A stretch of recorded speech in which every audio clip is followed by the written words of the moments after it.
Selamat pagi anak-anak. Hai Pak. Gimana kabarnya? Sehat. Adik semua? Baik.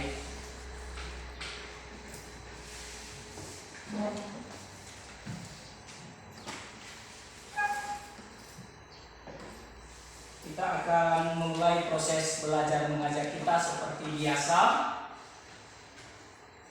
Dan sebelumnya dulu sudah pakai masker semua? Sudah. Tolong dipakai masker, yang belum pakai masker silakan pakai masker.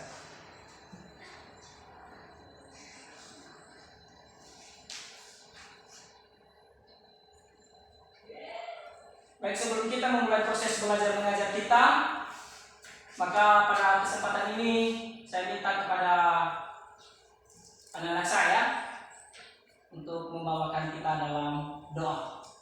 Siapa yang bersedia? Oke, silakan Resia.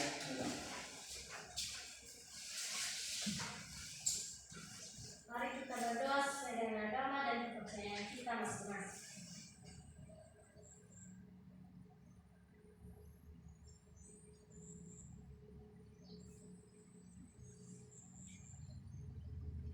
Amin. Silakan duduk kembali. Saya akan absen. Saya akan sebutkan namanya satu persatu nanti. Silakan bilang hadir. Yang hadir bilang hadir. Yang absen nanti bilang absen. Kalau ada teman yang sakit nanti yang belum hadir pada hari ini, silakan diberitahu kepada Bapak ya. Pak. Saya mulai dari nama Aldalia. Ada Pak. Esther Amanda, Esther Angeli Gula, Pak. Dewi Martini Gula, Ada Pak. Charlan Gula Pak,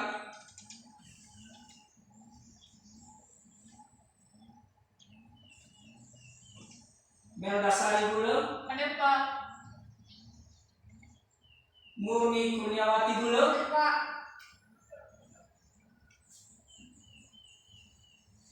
Febri Oktaman Waru, Ayo Pak. Resia Melda, Ada Pak. oh yang kedua tadi, Tiara Eklesia, Ada Pak.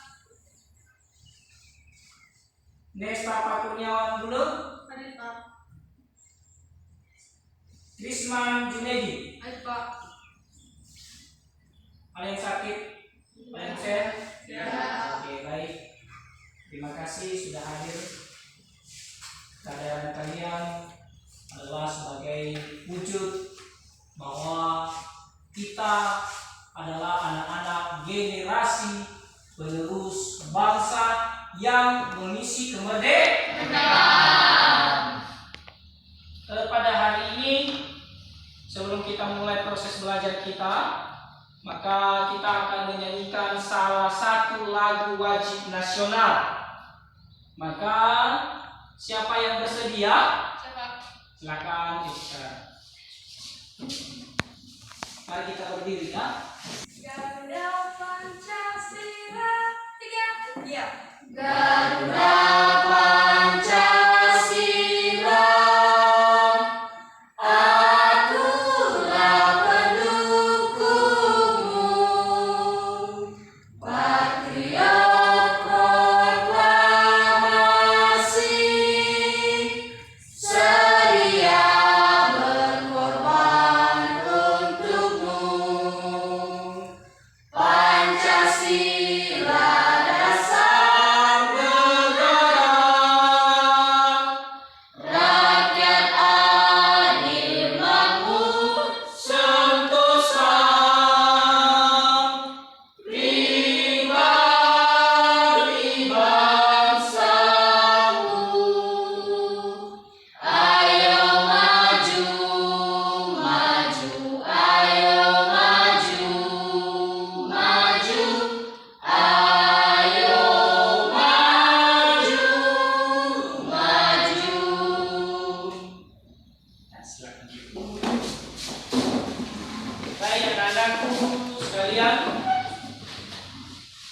ini kita belajar kelanjutan materi yang sudah kita pelajari pada minggu yang lalu. Apa materi yang kita bahas pada minggu yang lalu? Tentang pembentukan BPUP KI. Apa itu BPUP KI? Badan Penyelidik Usaha-Usaha Persiapan Kemerdekaan Indonesia. Saya bertanya, siapa yang membentuk BPUP KI? Jepang. Kita lanjutkan materi kita. Kalau kemarin kita sudah mempelajari tentang BPUP KI, maka sekarang kita akan mempelajari tentang perumusan dasar negara. Maka sebelumnya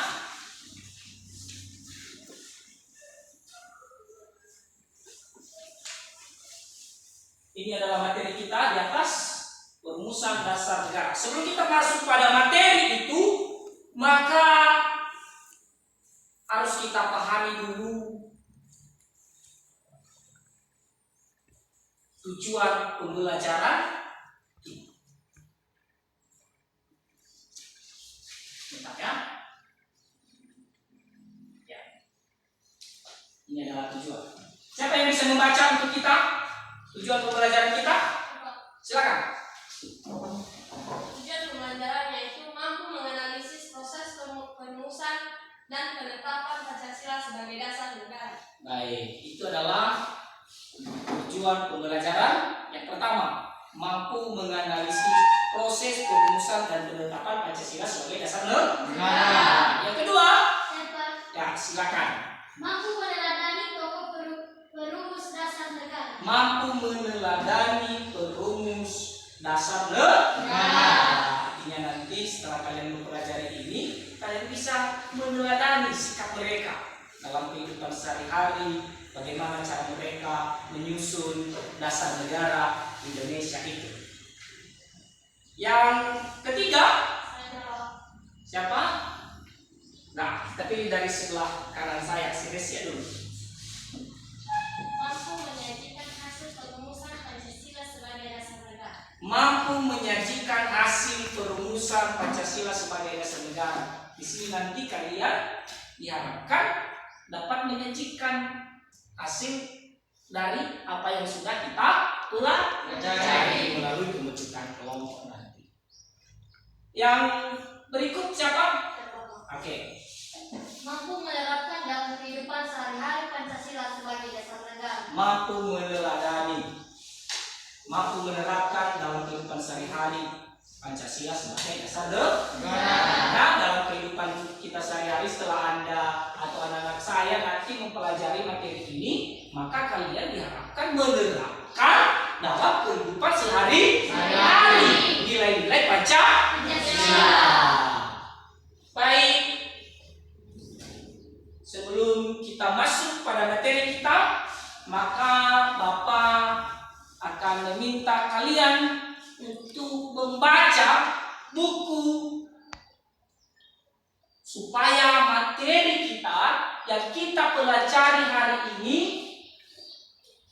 membuat kita lebih paham apa-apa saja yang akan kita bahas pada perumusan Pancasila sebagai dasar negara ini. Maka buka halaman 5. Saya minta kepada Murni Kurniawati untuk membacakan halaman 5 sampai halaman 6. 2. Perumusan dasar negara. Dasar negara merupakan fondasi berdirinya sebuah negara.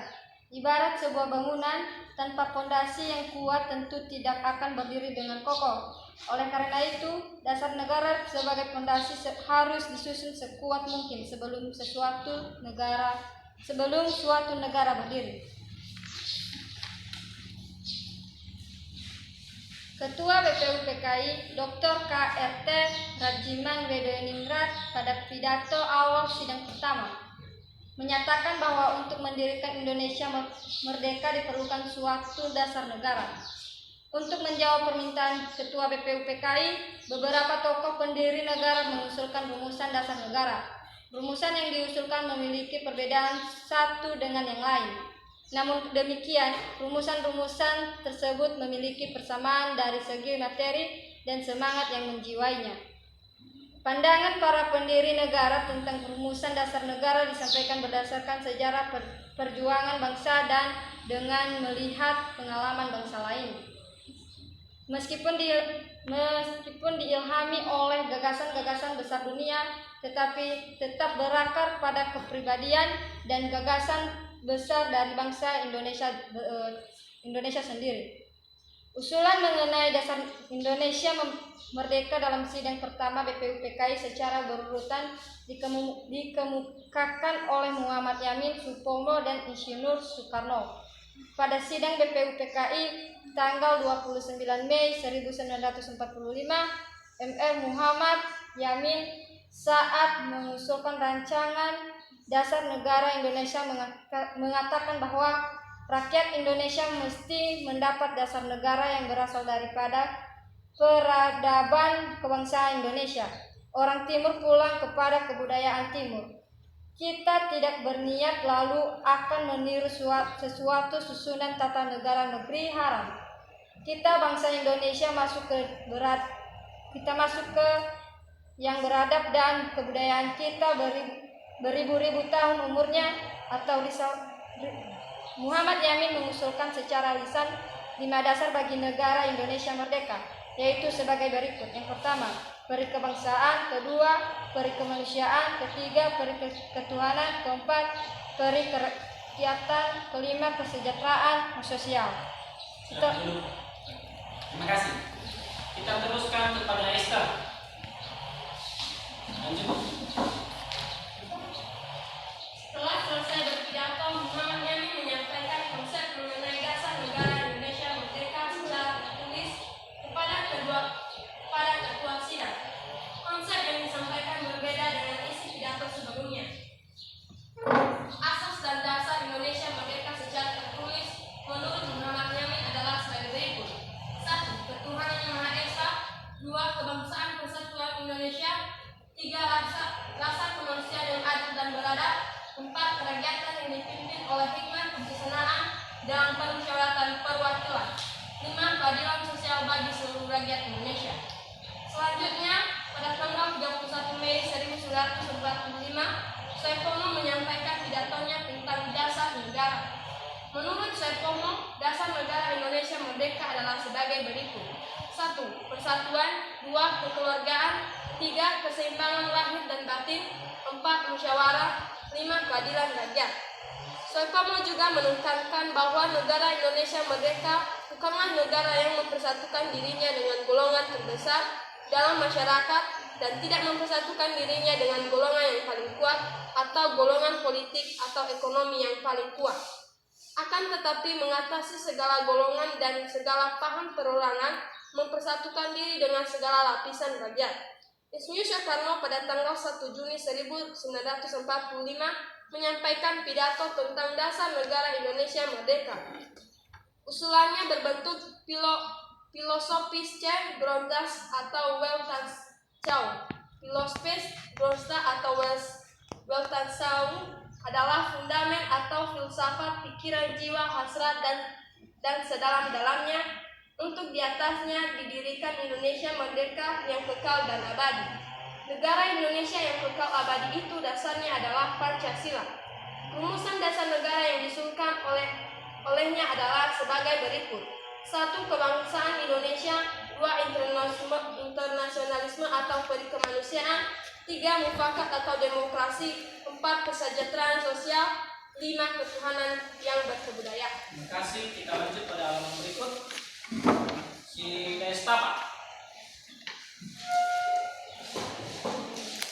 Insinyur Soekarno dalam sidang itu pun menyampaikan bahwa kelima dasar negara tersebut bukan dinamakan Pancadharma. Atas petunjuk seorang teman ahli bahasa, rumusan dasar negara tersebut dinamakan Pancasila.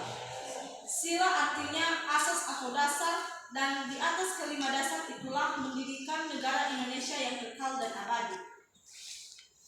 diskusikan dengan teman kalian.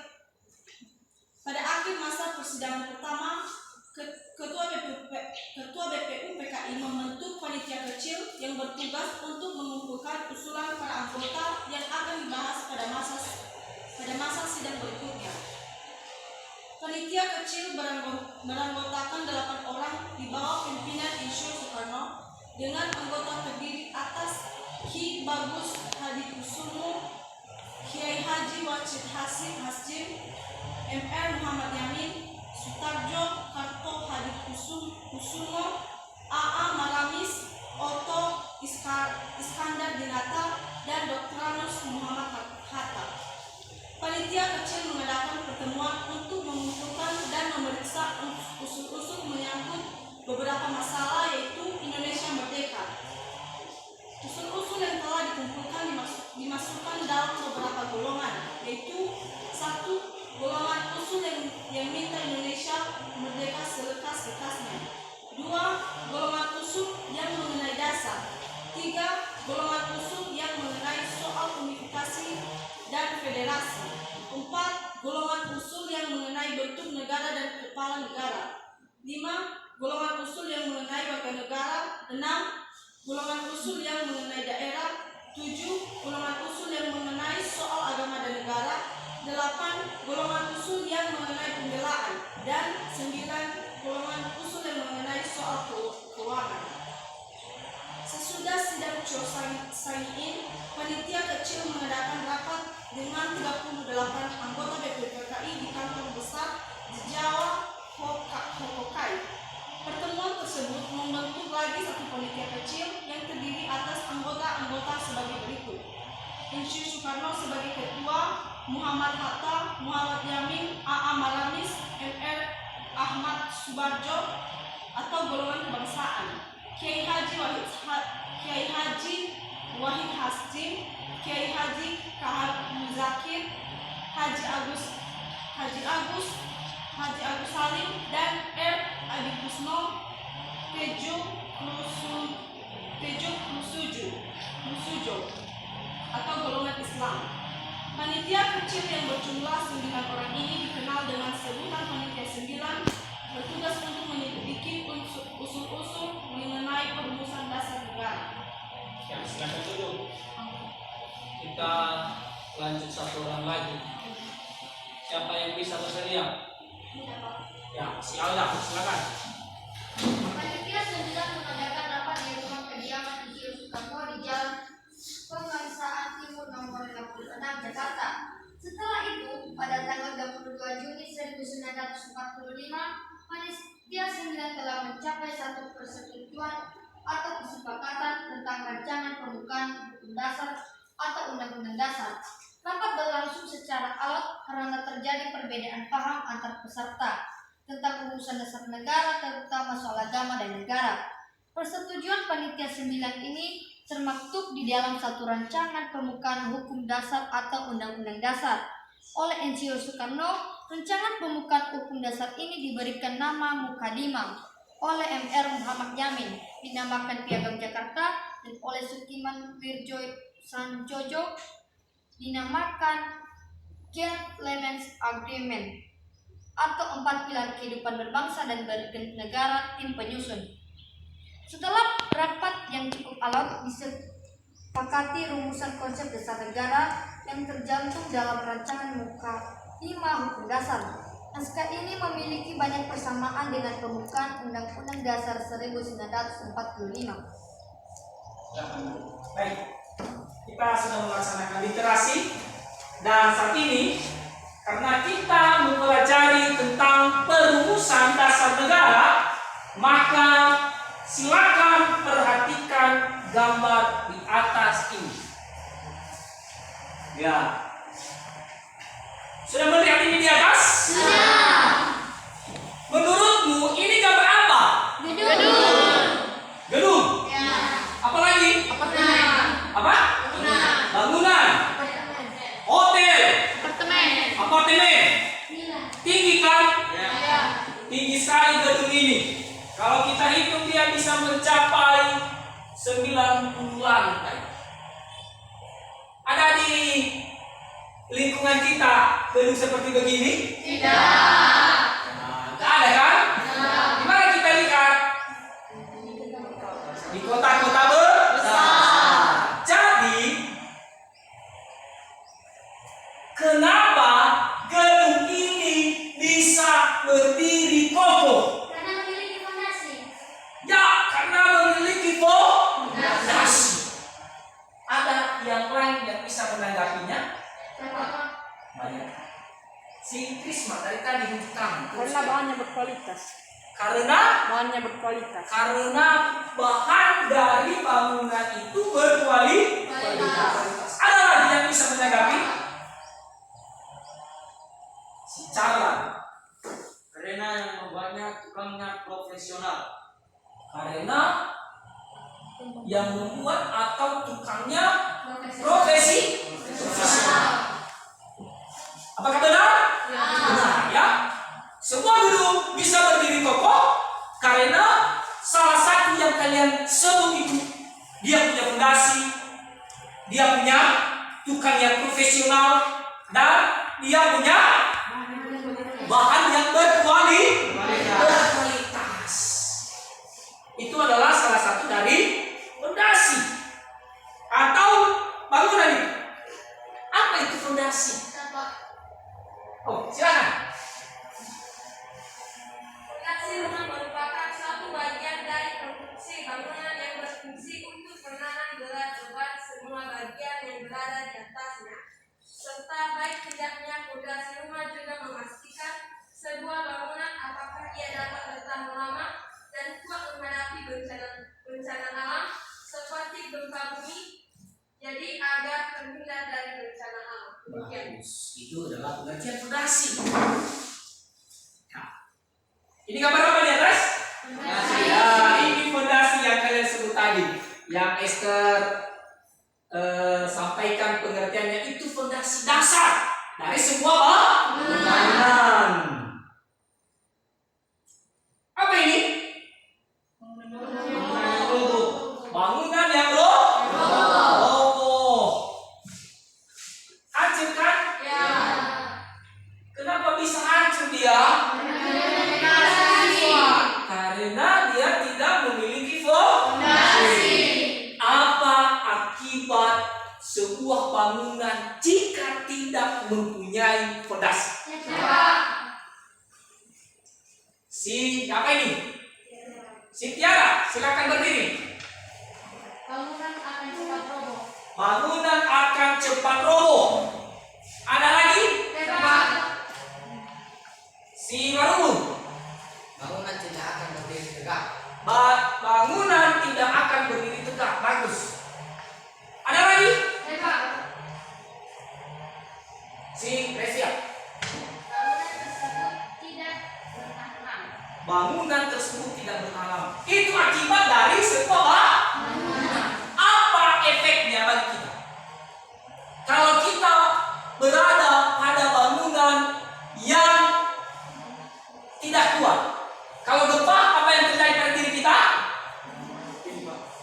Tertimpa dari bangunan. Begitu pula sebuah negara. Negara itu terbentuk karena apa? Mempunyai fondasi. Itu yang kita pelajari hari ini. Kita kaitkan dengan gambar dengan sebuah negara. Anggap bangunan itu adalah negara. Ya? Apa itu fondasi negara? Kalau tadi kan bangunan, ya kan? Ya kan? Bangunan, dia punya fondasi. Fondasinya tadi ada ini di atas kan? Apa sih? Terbuat dari semen, bata, batu, pasir. Kalau negara apa? Pancasila. Iya. Itu dasar negara. Dasar negara kita. Apa itu Pancasila? Apa? Silakan. Menurut saya Pancasila itu berasal dari bahasa Sanskerta, yaitu panca artinya 5, sedangkan panca artinya dasar. Jadi Pancasila artinya 5 dasar. Ya, betul.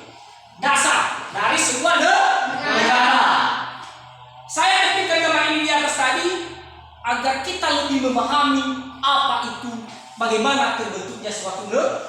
Itu yang kita bahas pada hari ini tentang dasar negara Indonesia itu. Apa fungsi dari dasar negara? Silakan. Pancasila sebagai ideologi negara dapat diartikan sebagai visi atau arah dari penyelenggaraan kehidupan berbangsa dan bernegara di Indonesia. Ada lagi? Sepakat. Silakan Sister. Pancasila sebagai jiwa bangsa Indonesia artinya bahwa setiap bangsa memiliki jiwanya masing-masing yang disebut Polkegeist, artinya jiwa rakyat atau jiwa bangsa. Ada yang lain yang bisa memberikan tanggapannya tentang Pancasila itu? Apa fungsi? Ya, silakan Dewi Martini. Kepribadian bangsa Indonesia artinya diwujudkan dalam sikap mental dan tingkah laku serta amal perbuatan. Sikap mental dan tingkah laku memiliki ciri khas, artinya dapat dibedakan dengan bangsa lain. Salah satunya dasar negara kita Pancasila membedakan dari negara lain. Ada lagi? Siapa Murni yang bisa menanggapi? Silakan berdiri. Oh, belum berdiri, Pak. Pancasila sebagai pandangan hidup bangsa Indonesia artinya semua aktivitas bangsa Indonesia sesuai dengan huruf sila dari Pancasila. Sebab Pancasila merupakan kristalisasi dari nilai yang dimiliki bangsa Indonesia atau nilai dan jiwa ketuhanan, keagamaan, nilai dan jiwa kemanusiaan, nilai dan jiwa persatuan, nilai dan jiwa kerakyatan, demokrasi, nilai dan jiwa keadilan sosial. Bagus. Itu menurut si Murni. Ada lagi yang bisa memberikan tanggapannya tentang fungsi Pancasila? Ya, oke. Si Tiara. Sumber dari segala sumber, artinya di sini Pancasila sebagai sumber tertib hukum bagi negara Republik Indonesia meliputi pandangan hidup, kesadaran, cita-cita hukum, serta cita-cita moral atau kejiwaan serta watak bangsa Indonesia. Cita-cita itu meliputi kemerdekaan individu, kemerdekaan bangsa, peri kemanusiaan, keadilan sosial, dan perdamaian nasional. Bagus. Salah satunya yang disampaikan oleh Tiara tadi adalah Pancasila itu sebagai cita-cita Moral. Cita-cita moral, cita-cita kita sebagai bangsa Indonesia. Ada yang tahu Pancasila? Ada yang tahu Pancasila? Siapa yang tahu Pancasila? Semua tahu semua Pancasila? Tahu? Oke, kita berdiri, kita sebutkan dulu Pancasila. Ya. Dimulai dari judulnya Pancasila. 1, 2, 3. Pancasila. 1. Ketuhanan yang Maha Esa. 2. Kemanusiaan yang adil dan beradab. 3. Persatuan Indonesia. 4. Kerakyatan yang dipimpin oleh hikmat kebijaksanaan dalam permusyawaratan perwakilan. 5. Keadilan sosial bagi seluruh rakyat Indonesia. Bagus, silakan duduk. Jangan sampai dilupakan dasar negara kita, karena itu adalah cita-cita kita setiap hari, yang kita kerahkan setiap hari, yang kita temui dan kita lakukan di setiap hari. Contohnya tadi, 1. Ketuhanan yang Maha Esa. Itu tentang agama. Hubungan kita dengan Tuhan. Yang kedua tadi, kemanusiaan yang adil dan beradab. Itu hubungan kita dengan sesama. Yang ketiga, persatuan Indonesia. Itu adalah perkumpulan kita, persatuan kita. Sering kita atur itu dalam keluarga, kan ada persatuan dalam keluarga, di sekolah dan di lingkungan masyarakat. Yang tadi apa? Kerakyatan yang dipimpin oleh hikmat kebijaksanaan dalam permusyawaratan perwakilan. Setiap saat kita selalu bermusyawarah. Yang kelima, keadilan sosial bagi seluruhnya Indonesia. Semuanya adil, tidak boleh berat sebelah. Itu adalah Pancasila. Yang menjadi pertanyaan sekarang, apa bila tidak ada dasar negara. Bentar ya, belum siap pertanyaan. Apabila tidak ada dasar negara Indonesia Pancasila atau pendiri negara kita tidak merumuskan Pancasila, apa yang akan terjadi? Ya, silakan Dewi. Tidak adanya pegangan terhadap nilai-nilai kehidupan membuat warga masyarakat atau rakyatnya akan hancur. Ya, tidak adanya pegangan terhadap nilai. Betul. Ada lagi. Citrisman. Tidak memiliki pedoman agar menyelenggarakan suatu kehidupan bernegara. Tidak berpedoman agar penyelenggaraan suatu negara. Penyelenggaraan apa tadi? Kehidupan negara. Ada lagi yang bisa. Si Charla. Tidak mempunyai identitas secara jelas di mata dunia atau dengan kata lain tidak diakui oleh dunia. Tidak diakui oleh dunia ya kalau tidak ada dasar negara. Ya, betul. Bagaimana menurutmu Nestapa? Ya, bagaimana menurutmu Trisman? Ada lagi? Negara akan rentan terhadap hancur. Ya. Ada lagi yang bisa? Ya, si bagus ya. Siapa?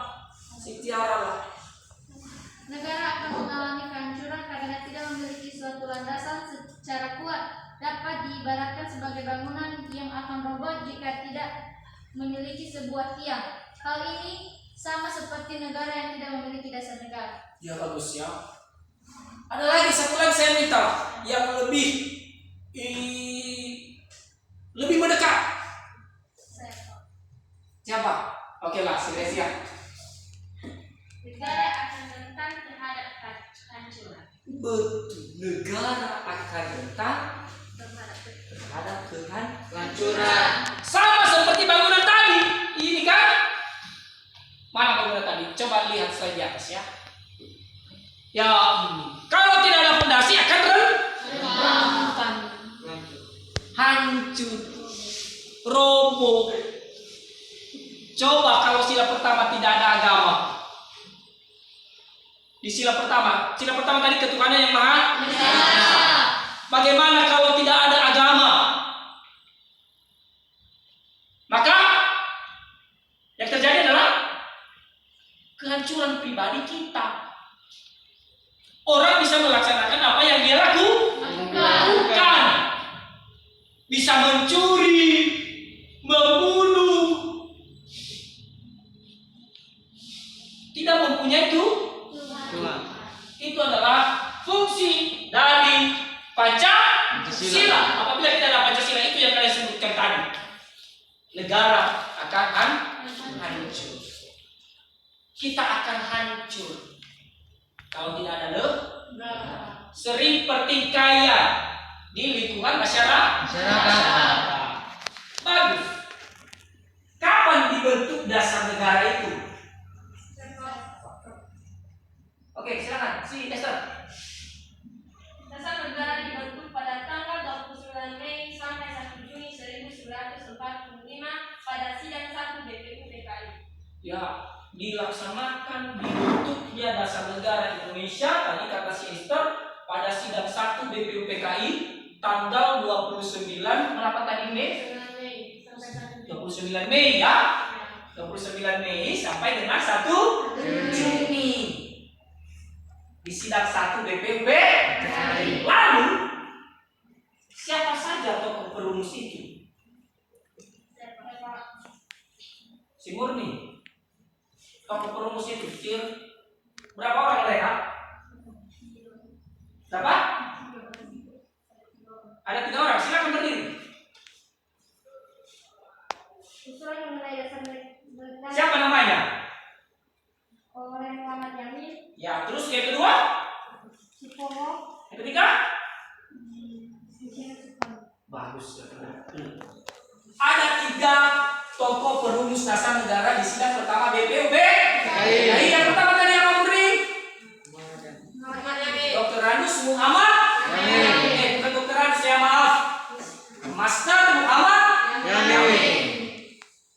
Tanggal berapa Dewi? Tanggal 29 Mei. Apa dasar negara yang disampaikannya? Peri kemanusiaan. Peri ke apa? Peri kebangsaan. Peri kebangsaan. Kedua, Peri kemanusiaan. peri kemanusiaan. Tiga, Peri ketuhanan. peri ketuhanan. Apa lagi? Peri kerakyatan. Peri kerakyatan. Dan kesejahteraan sosial. Berarti 5 ya? 5 yang disampaikan oleh Master Muhammad Yamin. Yang kedua tadi siapa yang mengusulkan dasar negara itu? Subo? Siapa yang tahu dasar negara yang disampaikan oleh usulan dasar negara yang disampaikan oleh Supomo? Ya, si Nestapa, silakan berdiri Nestapa. Sebutkan untuk kita. Menurut Supomo, dasar negara Indonesia Merdeka adalah sebagai berikut. Pertama, persatuan. 2, kekeluargaan. 3, keseimbangan lahir dan batin. 4, musyawarah. 5, keadilan rakyat. Bagus. Itu yang disebut atau yang diusulkan oleh siapa? Supomo. Seterusnya, siapa yang ketiga tadi? Soekarno. Apa jabatannya di Indonesia kemarin itu? Presiden pertama. Sudah pernah melihat beliau? Sudah pernah ketemu sama beliau? Mau ketemu sama beliau? Mau? Tidak mau? Mau tidak? Saya aja yang sudah tua ini tidak pernah ketemu dengan beliau. Soekarno, presiden pertama. Mau jadi presiden? Siapa yang mau jadi presiden? Ada yang mau, ada yang mau? Ada yang mau, ada yang tidak mau. Kenapa tidak mau jadi presiden, Trisman? Berat, sulit, apa?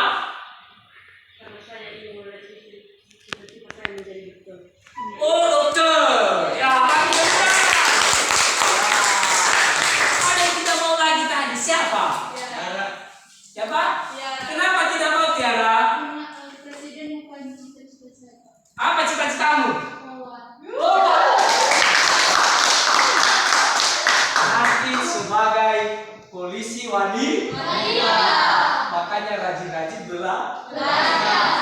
Kalau tidak datang di sekolah, kalau tidak belajar, kalau tidak tamat SMP, SMA, maka tidak jadi cita-citamu jadi polisi, polwan. Bagus ya. Saya tanya itu satu orang lagi lah. Siapa yang suka jadi polwan lagi? Tidak mau? Bagaimana cara? Apa cita-citamu? Kopassus. Luar biasa. Oke. Itu adalah cita-cita. Itu semua tergantung kita. Ada yang suka jadi presiden tadi. Ya, semoga terkabul. Amin. Nanti kalau Anda jadi presiden, jangan lupa Bapak Ibu guru. Jangan lupa teman-teman. Jangan korupsi. Nanti kamu dikasihkan di penjara. Jadi kamu nanti dijadikan presiden penjara. Mau seperti begitu? Oke. Ya. Siapa yang bisa menyampaikan kepada kita usulan dasar yang disampaikan oleh beliau tadi, presiden pertama kita, Soekarno? Silakan baru.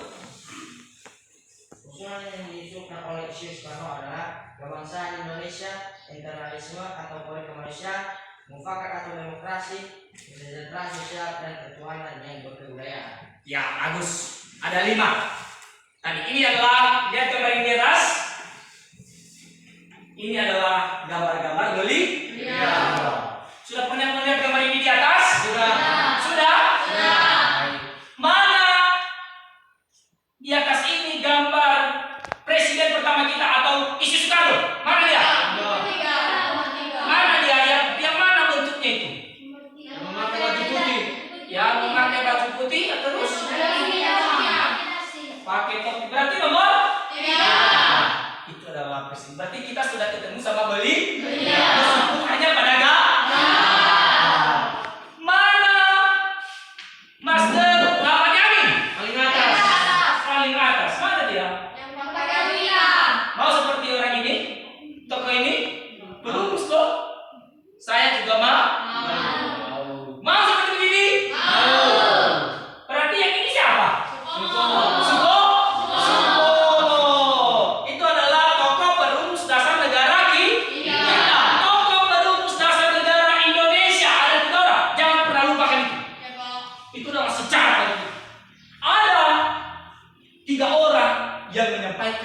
usulan dasar negara pada sidang pertama BPUPKI. Ada juga setiap satu orang mereka menyampaikan 5 dasar negara. Lalu pertanyaan saya di sini, bagaimana menyimpulkan dasar negara ini? Kita tadi telah menyebutkan bersama tentang dasar negara kita. Ada 5 tadi kan? Sedangkan yang mereka sampaikan ini ada 5 dari Master Muhammad Yamin, ada 5 dari Supomo, ada 5 dari. Bagaimana menyimpulkannya? Kenapa bisa terjadi 5?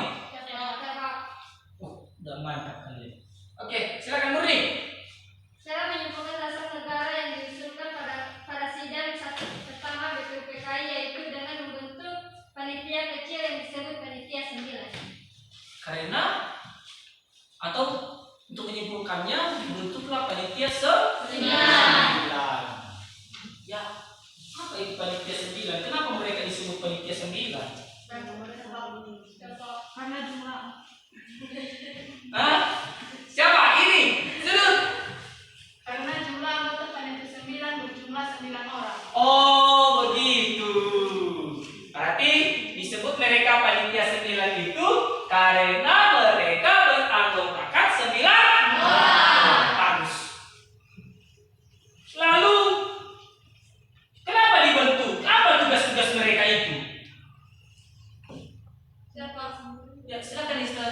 Apa tugas mereka? Panitia 9 bertugas untuk menampung berbagai aspirasi tentang pembentukan dasar negara Indonesia dan juga mengembangkan tugas untuk membahas serta merumuskan dasar negara Indonesia. Bagus. Tadi kalian mengatakan dibentuk panitia 9. Berarti panitia. Ada pengurusnya kan? Tentu kalau ada panitia ada pengurus. Ada 9 orang kalian sampaikan tadi. Itu benar-benar. Lalu siapa ketuanya? Isyu Soekarno. Ya, Isyu Soekarno.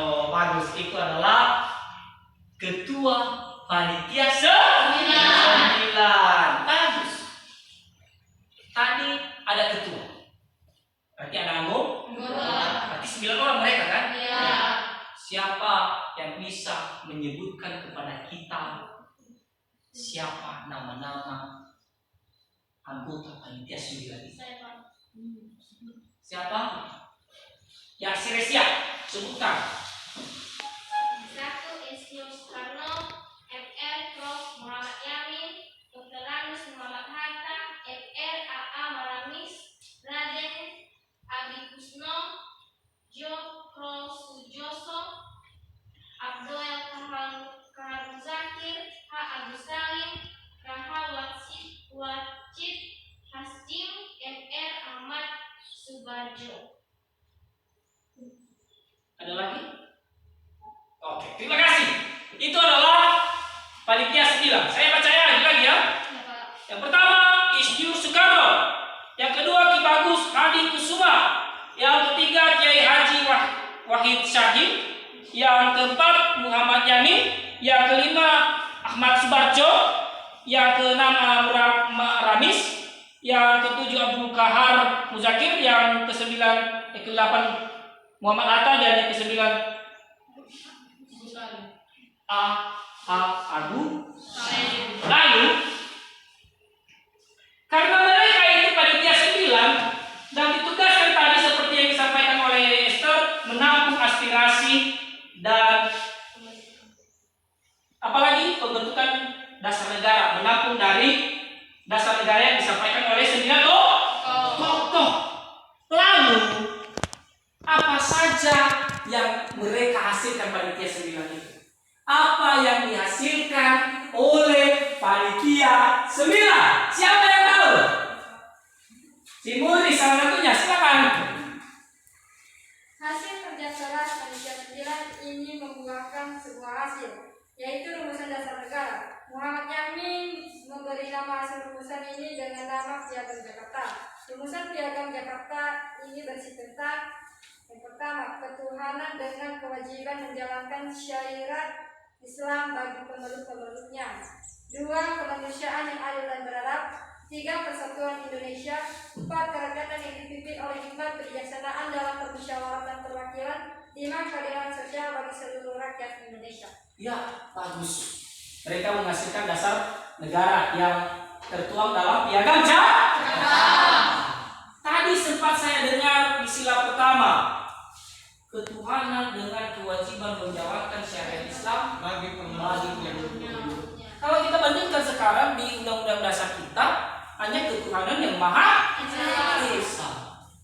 Coba pikirkan, beda kan? Beda kan? Apa bedanya? Ada tadi kan? Ketuhanan dengan kewajiban menjalankan syariat Islam bagi pemeluknya. Kenapa beda dengan sekarang? Kenapa diubah menjadi ketuhanan yang Maha Esa? Carlan. Oke. Karena orang-orang Indonesia bagian timur merasa keberatan dengan sila pertama. Mengapa keberatan? Karena sebagian besar bagian timur Indonesia beragama Kristen. Bagus. Bagian Indonesia di timur kan? Mereka keberatan. Betul juga ya. Karena kita di Indonesia ini bukan hanya satu agama. Berapa agama di Indonesia? Siapa yang bisa menyebutkan kepada kita? Atau kita sebut sama-sama? Apa yang pertama?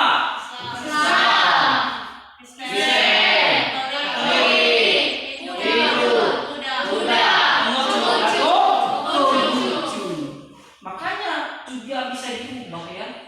Karena kita Indonesia ini bukan hanya satu agama. Lalu pikirkan, coba pikirkan ya. Bagaimana kalau sila pertama itu tidak diubah? Itu silakan sebutkan kepada kita itu apa penyebabnya, apa artinya? Tidak ada persatuan atau kesatuan. Tidak ada, Persatuan atau kesatuan. tidak ada persatuan dan kesatuan. Artinya terjadi perpecahan. Yang kedua, atau ada lagi yang bisa menyampaikan? Si Alda. Indonesia tidak bertahan lama, artinya bisa saja Indonesia terbagi menjadi beberapa negara. Oh iya ya, karena tidak ada persatuan bisa terbagi menjadi beberapa negara. Ada lagi yang bisa menyebutkan? Silakan. Terjadi kesewenang-wenangan. Terjadi kesewenang-wenangan. Terjadi hal-hal yang tidak diinginkan. Bisa saja agama-agama yang lain dikucilkan, merasa benar agamanya sendiri. Lalu kapan Pancasila itu disahkan? Esther, silakan Esther. Pancasila disahkan sebagai dasar negara pada sidang PPKI sehari setelah Indonesia memproklamasikan kemerdekaan, yaitu pada tanggal 18 Agustus 1945. Bagus. Pancasila itu disahkan pada tanggal 18 Agustus tahun 1945. Ingat itu ya.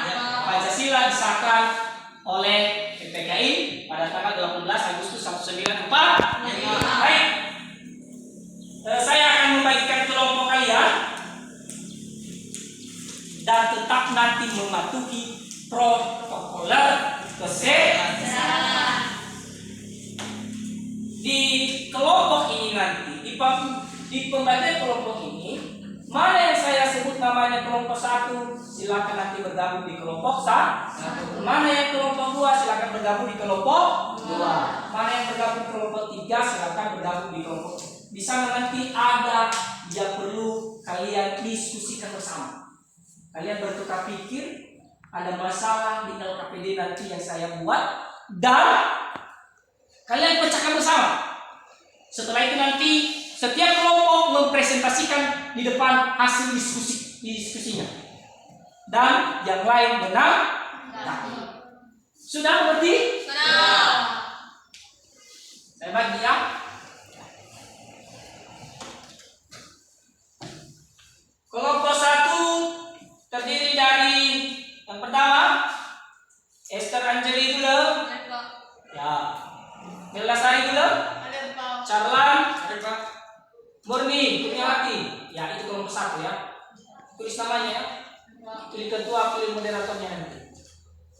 Kelompok 2, Resia Melda, Febri Utama baru. Ayo Pak. Ya. Tiara Eklesia. Itu kelompok 2. Kelompok 3, Dewi Martini Gula, Aldalian, Krisman Junaidi, dan Nesta Pakunya. Silakan bentuk kelompok. Ini kelompok 1. Kelompok 1, ini tempat kelompok 2, dan ini tempat kelompok 3.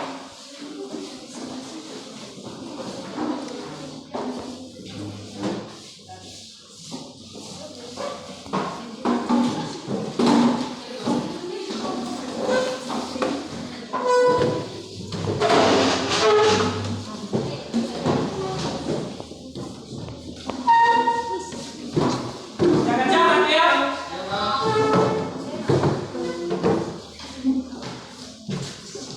Silakan jalan-jalan. Masuk di depan.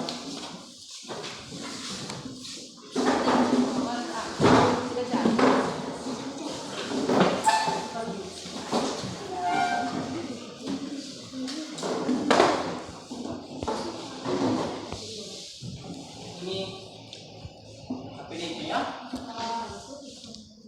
Ditulis nama-nama kelompoknya.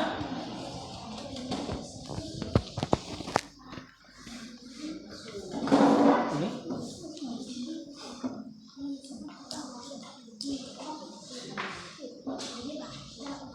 Ini hasil kerja kalian. Silakan ditulis. Siapa yang tidak mengerti nanti silakan di apa ya? Di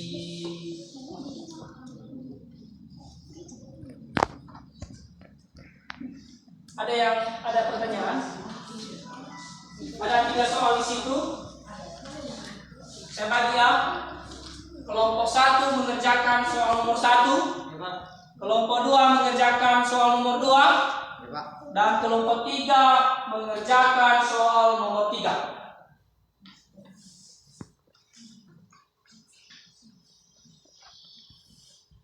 Silakan tulis namanya.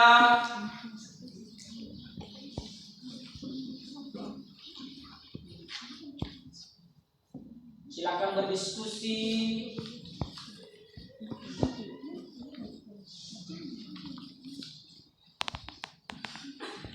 Setelah itu nanti silakan pilih siapa yang menyajikan dan siapa juga yang menjadi operator nanti di slide ini. Diketik.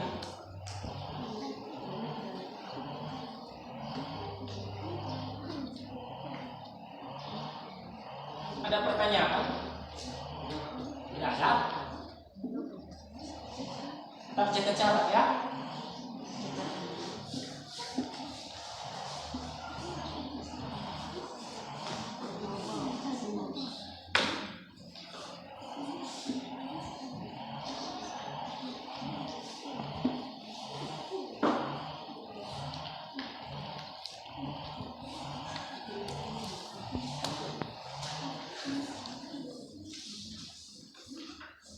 Ada pertanyaan ini?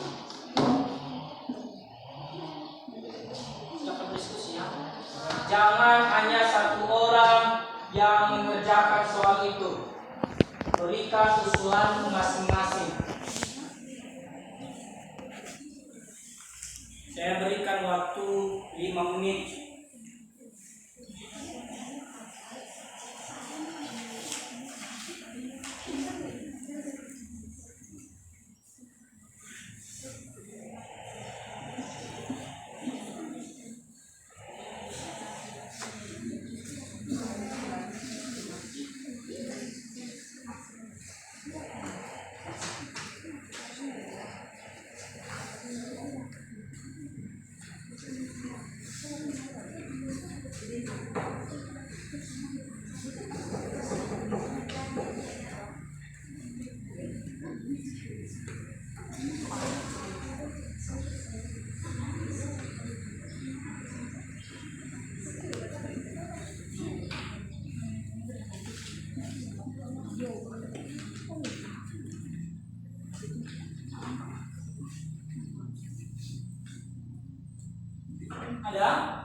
Sudah siap?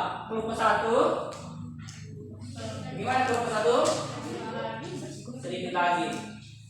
Bagaimana kelompok 2? Sedikit lagi. Bagaimana kelompok 3? Sedikit lagi. Yang pertama tampil nanti ya, saya pilih ya.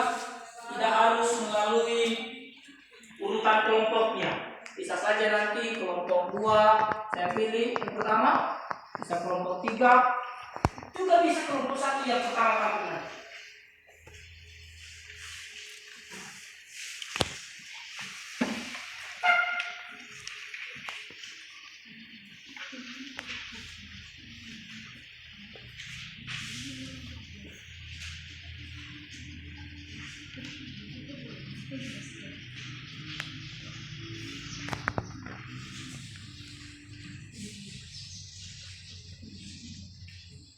Kamu boleh diketik ya di laptop ya.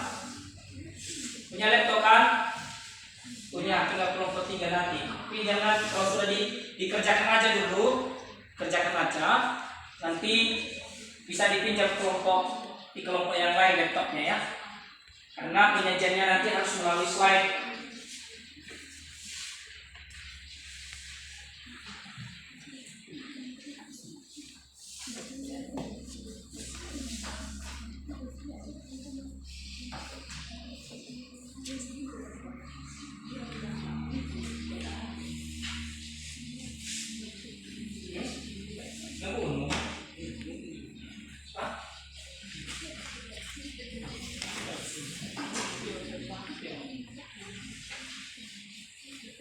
Ya, sudah siap? Sudah? Siapa yang sudah?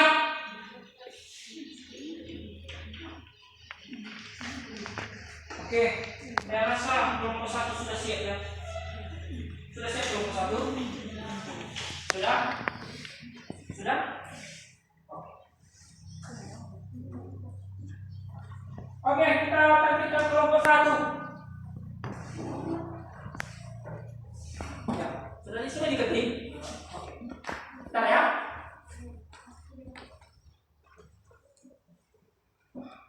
Mana flash? Ini flash disk tadi kan?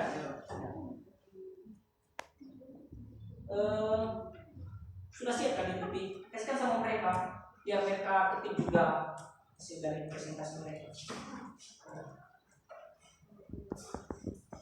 Bentar ya. Di flash disk tadi kan? Gimana tadi?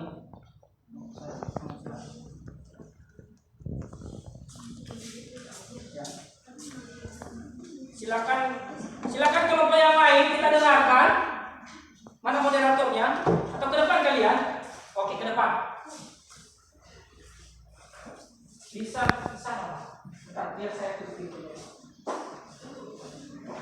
Ya, tidak.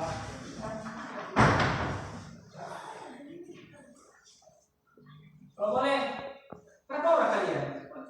4. Oke, silakan bawa kursi lah di depan dulu. Atau berdiri saja? Berdiri saja, oke.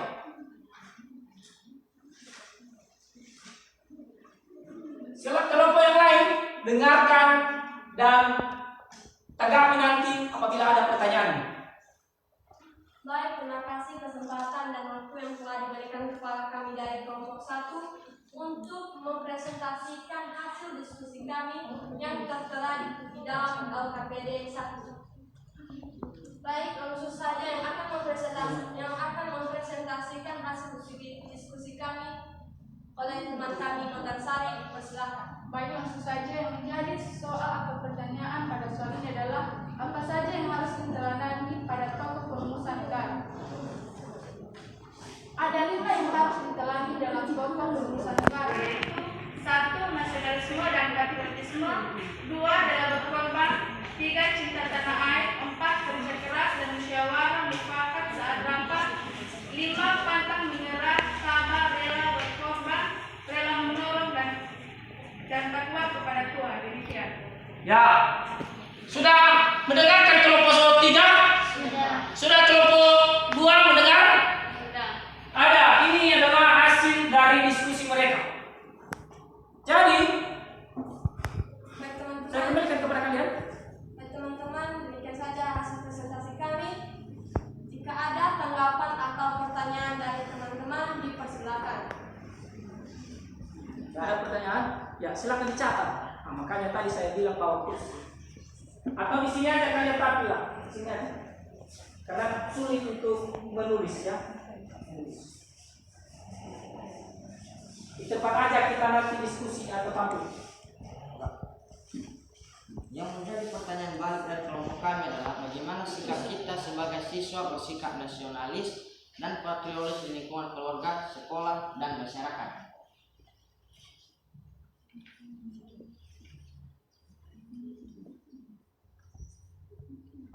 Baik, saya akan ulangi. Yang menjadi pertanyaan kami adalah bagaimana sikap kita sebagai siswa bersikap nasionalis dan patriotis di lingkungan keluarga, sekolah, dan masyarakat. Ada 3 ya, bagaimana sikap kita bersikap patriotisme dan nasionalisme di lingkungan pertama tadi apa? Keluarga kan? Ada sekolah dan ada masyarakat. Diskusikan bersama. Berpikir kalian. Jangan lama-lama.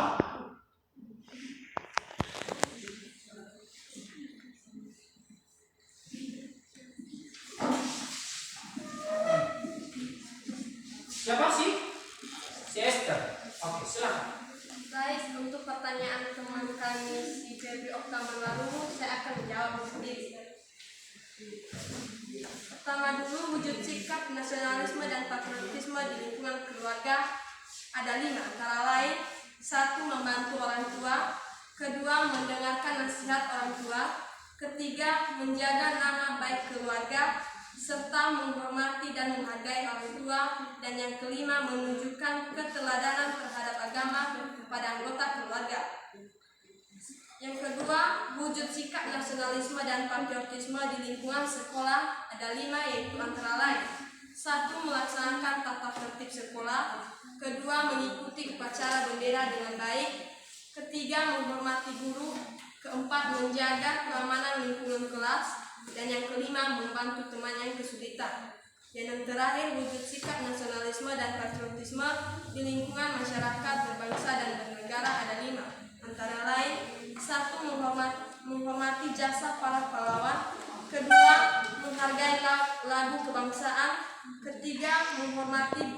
Menghormati bendera kenegaraan, 4. Menjaga dan melestarikan benda-benda bersejarah, dan 5. Mencintai produksi dalam negeri. Demikian saja tanggapan kami. Apakah saudara kami menerima tanggapan kami atau tidak? Oke, tepuk tangan. Ya. Kalau ada pertanyaan mereka lagi, Jika ada pertanyaan lain kepada teman-teman kami, dipersilakan. ada pertanyaan yang lain? Oke, silakan duduk. Baik, tepuk tangan sekali lagi untuk kelompok 1. Sekarang dari kelompok 3. Sudah siap kelompok 3? Sudah siap. Oke, silakan tampilkan. Kelompok 3 kalian kan? Ya. Ya, silakan siapa operatornya?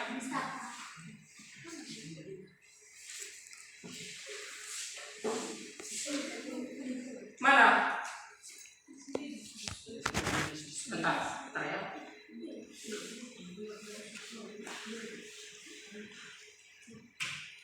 Ini sudah diketik.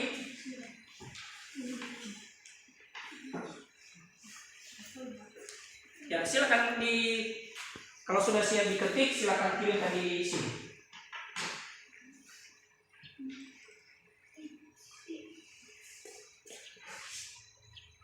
Sudah kan? Di mana tadi disimpan? Di mana disimpan tadi?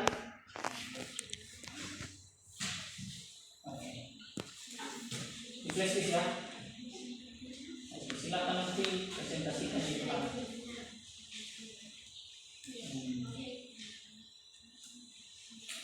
Oke, ini. Silakan coba.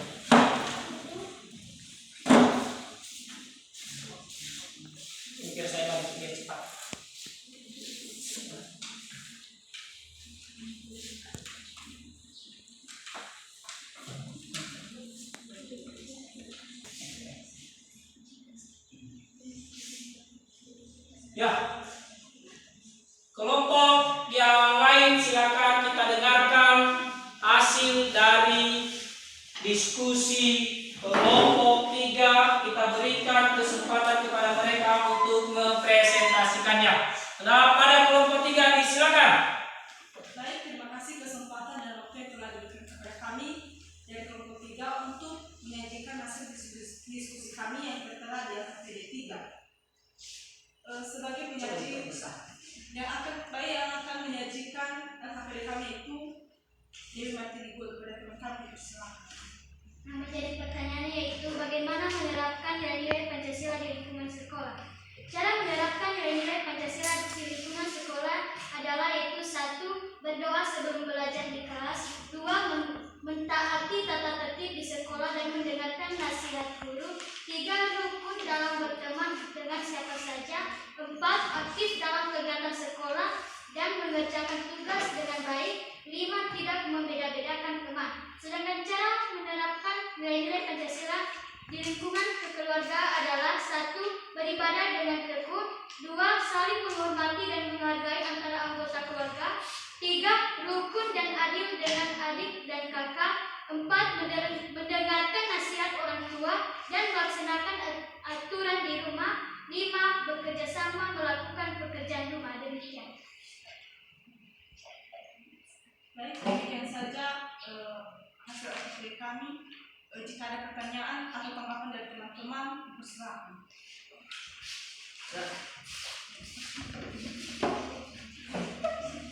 Sebutkan nama kelompoknya ya. Terima kasih atas jawaban dari kelompok saudara. Dalam hal ini kami dari kelompok 1 sedikit menanggapi jawaban yang saudara sampaikan.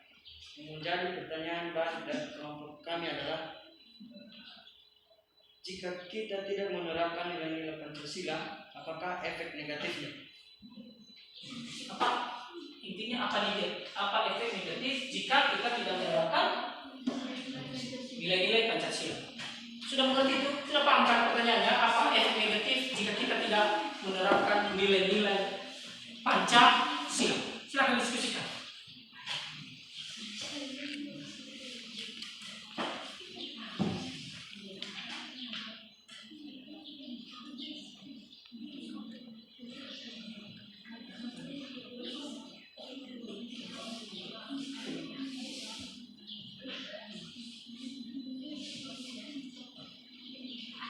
Bagaimana kelompok 3? Dimengerti, bisa dimengertikan? Bisa paham kan?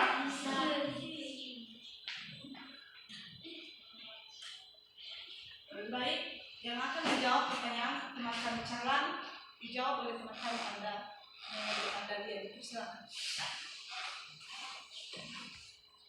Pengabaian terhadap Pancasila juga menimbulkan ancaman itu berasal dari luar dan dalam negeri. Misalnya yang terjadi saat ini seperti timbulnya konflik yang bernuansa politis, munculnya aksi-aksi teror yang dilakukan oleh kelompok tertentu, timbulnya disintegrasi bangsa dan munculnya dukungan internasional secara terselubung kepada kelompok separatis, meningkatkan sentimen keagamaan, kedaerahan, kesukuan, ekosektoral dan kepentingan kelompok, dan tidak harmonisnya hubungan kemitraan dan komunikasi antara pemerintah dan legislatif. Demikian.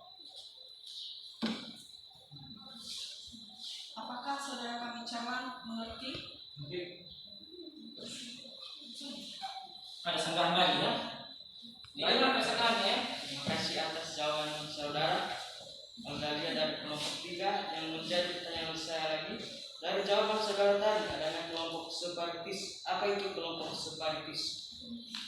Demikian. Terima kasih.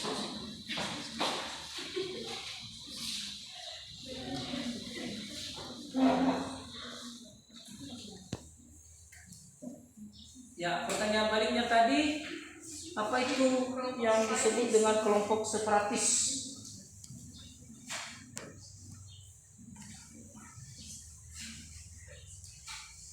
Ya, silakan kelompok 3. Baik, yang akan menjawab pertanyaan saudara kami calon jawab oleh teman kami Krisman. Ya, Krisman.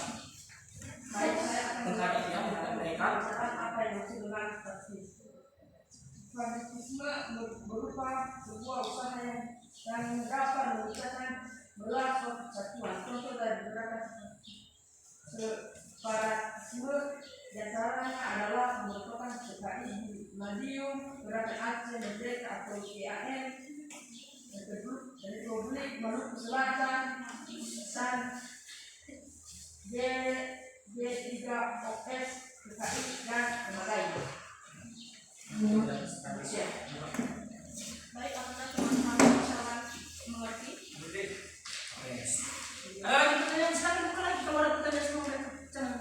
Baik, jika ada pertanyaan lagi atau tanggapan, persilakan. Ada? Baik. Terima kasih dari kelompok 3. Silakan duduk. Kita berikan aplaus untuk kelompok 3.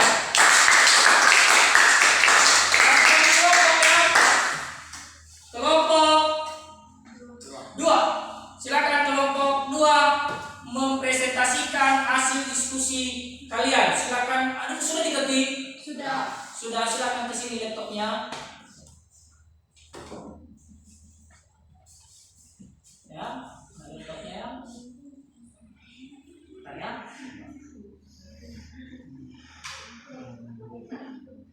Pek. Jadi lo kemana kan? Oh, di sini. Silakan,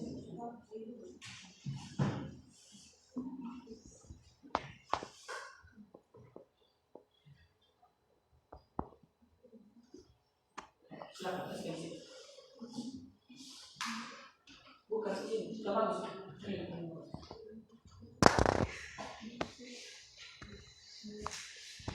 Vokal. Mana tadi apa namanya filenya? Ya, perhatikan ini adalah hasil dari kelompok 2. Silakan diperbesar kursinya. Silakan ya. Oke, silakan kelompok. Baik, terima kasih kesempatan dan waktu yang telah diberikan kepada kami dari kelompok 2 untuk mempresentasikan hasil diskusi kami yang tertera dalam angka 2. Oleh karena itu, kepada saudari kami Clara untuk mempresentasikannya kepada saudari kami dipersilakan. Kita dengarkan ya.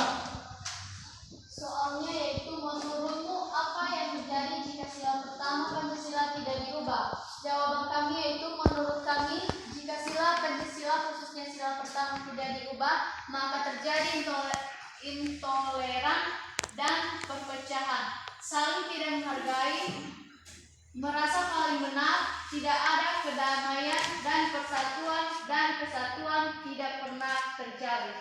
Demikian. Baik, demikianlah hasil diskusi kami. Jika ada pertanyaan dan tanggapan dari teman-teman, dipersilakan. Ya, silakan. Kami dari kelompok 3, terima kasih kesempatan yang diberikan kepada kami dari kelompok 3 dalam menanggapi hasil penyajian kelompok saudara.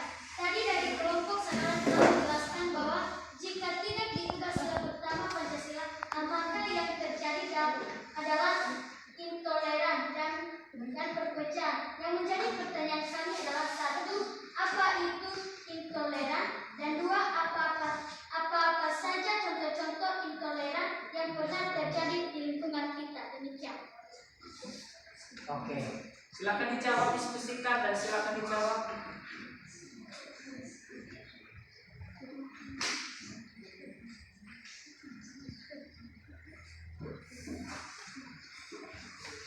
Baik, kami akan menjawab pertanyaan dari saudara kami Dewi dari kelompok 3. Pada pertanyaan pertama, apa itu toleran? Toleran adalah intoleransi adalah sebuah paham atau pandangan yang mengabarkan seluruh nilai dalam toleransi, yaitu perasaan empati kepada orang atau kelompok yang lain yang berasal dari kelompok, golongan atau latar belakang yang berbeda.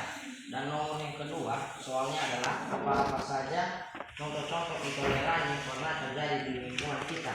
Jawabannya adalah contoh-contoh intoleran yang terjadi di lingkungan kita adalah di gereja Samarinda dilempar bom molotov, anak-anak jadi korban, dan penghinaan terhadap agama dan kepercayaan, artinya menghina agama lain dan menganggap agamanya paling benar. Sekian jawaban kami dari kelompok 2. Baik, kepada teman kami ini, apakah diterima atau tidak? Terima. Baik. Jika ada pertanyaan dan tanggapan kepada teman-teman dipersilakan. Ada pertanyaan lagi? Ya. Ada. Kalau tidak ada ditutup. Baik, demikianlah hasil diskusi kami dari kelompok 2. Jika ada kesalahan kekurangan kami baik dalam menjawab pertanyaan teman-teman, mohon dimaklumi. Demikian. Baik, terima kasih. Silakan teman. Oke, kita sudah menyaksikan bersama apa penyajian dari setiap kelompok. Terima kasih.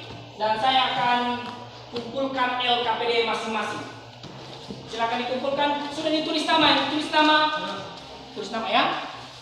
Dan ditulis nama siapa yang bertanya tadi dan yang menjawab. Oke, sudah ditulis semua kan? Sudah. Oke, silakan mana? Oke, terima kasih. Sorry.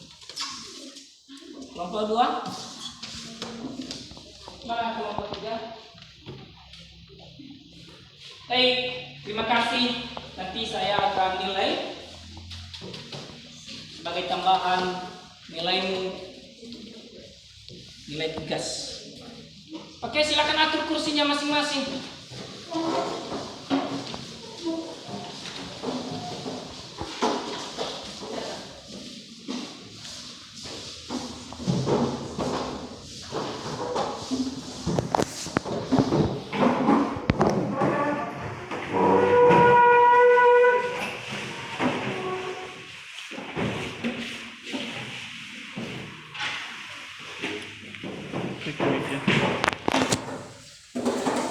Baik, dan tadi sudah kita belajar tentang rumusan dasar negara.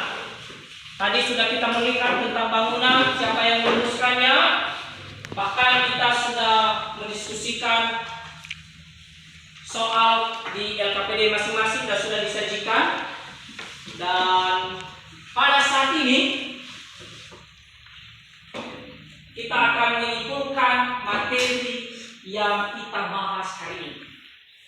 Siapa yang bisa menyimpulkan materi kita hari ini? Oke, si Resia. Simpulan dari materi kita adalah 1. Tokoh pendiri negara mengusulkan rumusan dasar negara. 3 orang pembicara yaitu 1. Muhammad Yamin, 2. Sutomo, dan 3. Soekarno. Kedua, rumusan dasar negara yang tercantum dalam pembukaan Undang-Undang Dasar tahun 1945 yang ditetapkan oleh PPKI tanggal 18 Agustus 1945 adalah sebagai berikut. 1. Ketuhanan yang Maha Esa. 2. Kemanusiaan yang adil dan beradab. 3. Persatuan Indonesia. 4. Kerakyatan yang dipimpin oleh hikmat kebijaksanaan dalam permusyawaratan perwakilan. 5. Keadilan sosial bagi seluruh rakyat Indonesia. Terima kasih. Si Resia telah menyimpulkan. Jadi silakan lihat gambar di atas, slide di atas. Ya, ini adalah kesimpulan dari materi kita. Siapa yang bisa membacakan untuk kita? Saya. Silakan seperti ini. Maka perumusan negara pada sidang pertama yang berlangsung pada tanggal 29 Mei sampai 1 Juni 1945 adalah Master Muhammad Yamin, MR Sutomo, dan Institut Bagus. Kedua, siapa yang bisa membaca? Chester. Hasil sidang panitia 9 menghasilkan rencana Undang-Undang Dasar Piagam Jakarta yang di dalamnya termuat dasar negara. Bagus. Yang ketiga. Ya, saya udah lihat. Dasar negara yang tertuang pada piagam sila 1 yang berbunyi ketuhanan dengan kewajiban menjalankan syariat Islam bagi pemeluknya diganti menjadi ketuhanan yang Maha Esa. Ya, demikian itu adalah kesimpulan dari materi yang sudah kita bahas hari ini. Dan materi kita telah berakhir. Waktu kita telah berakhir juga. Dan kepada anak-anak kami, anak saya, silakan buka halaman 30. Punya buku paket semua kan? Silakan kerjakan halaman 30 itu diuji kompetensi 1. Ada uji kompetensi 1 dan ada uji kompetensi 2. Kerjakan di rumah dan minggu depan dikumpulkan kepada Bapak. Mengerti? Cari referensi dimanapun. Kalau tidak ada di perpustakaan, kita punya perpustakaan, lihat buku-buku di sana, atau melalui internet. Kalau ada jaringan, ya. Dan materi berikut kita masuk pada minggu depan, yaitu halaman 12. Sudah melihat halaman 12? Yaitu penetapan Pancasila sebagai dasar. Jadi itu adalah materi kita yang akan kita bahas minggu depan. Baca-baca di rumah. Oke? Demikian materi kita, dan sebelum kita berpisah-pisah di tempat ini, siapa yang bisa membawakan kita dalam doa? Silakan.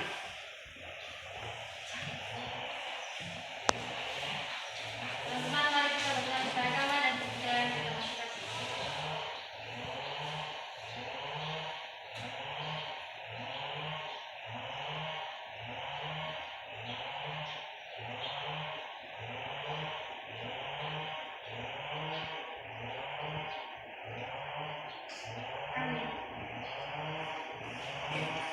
Baik, demikian pertemuan kita hari ini.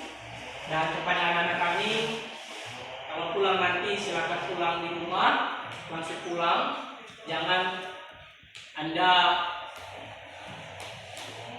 bermain-main di jalan atau bertamu di rumah orang.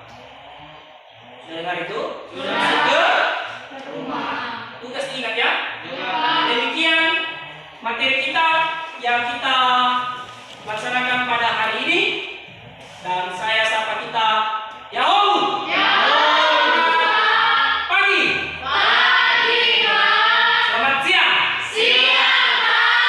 Demikian, silakan pulang.